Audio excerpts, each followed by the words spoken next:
associative law. Now here what do we do is we take three integers and we multiply them in the form of this.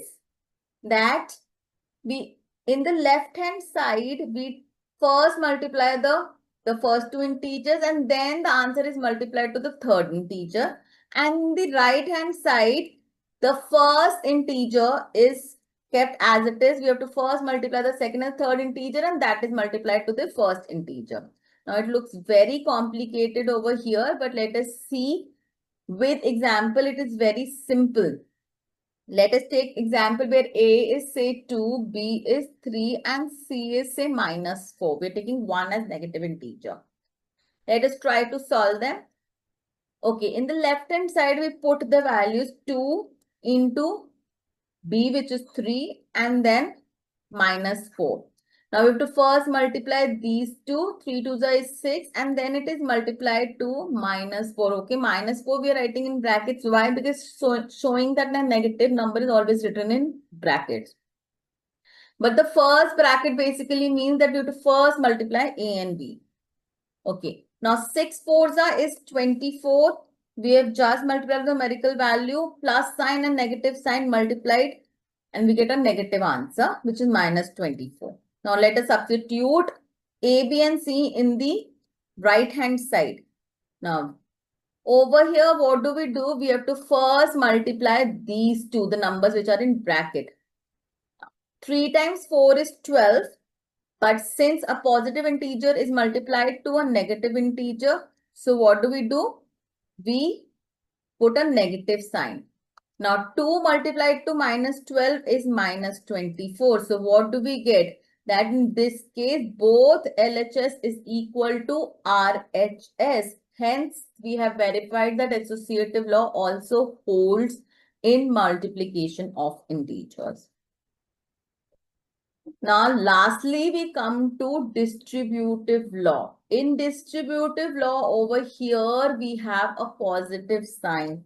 If A is multiplied to sum of two integers, if an integer is multiplied to sum of two integers, what do? We simply add these two multiplied to A. But distributive law, what does it say? That in order to multiply these, a number written outside, an integer written outside to addition of two integers, we simply, what do? We multiply this integer with B first, then put an addition sign, then we multiply it to C. Now over here, addition comes or subtraction comes, the sign over here changes. Let us take example. A is say 3, B is say -2, and C is 4. Okay. Now let us understand how we solve this. Let us take A times B plus C. This is the left hand side. Let us now substitute the values. Let us see if left hand side is coming equal to right hand side. Now let's substitute A times B. We will put in minus in the brackets as it is negative, plus C is 4. Okay. What do? Let us just solve the bracket first. -2 plus 4. Now what happens over here? We are adding a negative number and a positive number. We simply, what do? We write down, we subtract them. A negative number added to a positive number becomes subtraction. Now over here, the sign of the bigger number is 4. Hence, we write down positive number only. So it becomes 3 times 2, which is 6. Okay. Now let's take the RHS. Now in the RHS, we have A times B plus A times C. Now what is A?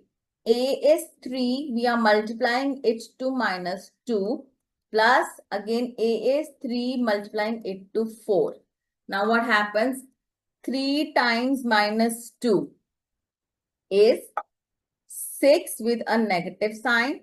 Let's put it in bracket only, plus 3 times 4 is 12. Now simply we have -6 plus 12. Now what happens? A negative number added to a positive number. We simply subtract them. We get 6 as the value. and the sign of the bigger number comes, which is positive. So the answer is positive 6. Both the ways we are getting same answer. This means over here the left hand side is always equal to the right hand side. Hence, this means the distributive law holds, wherein if we get this particular, if we get left hand side, that numbers written in this form a times, and then addition of these two, we can simply open the brackets, multiply a to b first, then put an addition sign, then multiply a to c. Now, this is the distributive law. I hope these particular properties of multiplication are clear through this video. Stay tuned for the next video to understand the multiplicative identity for integers. Thank you.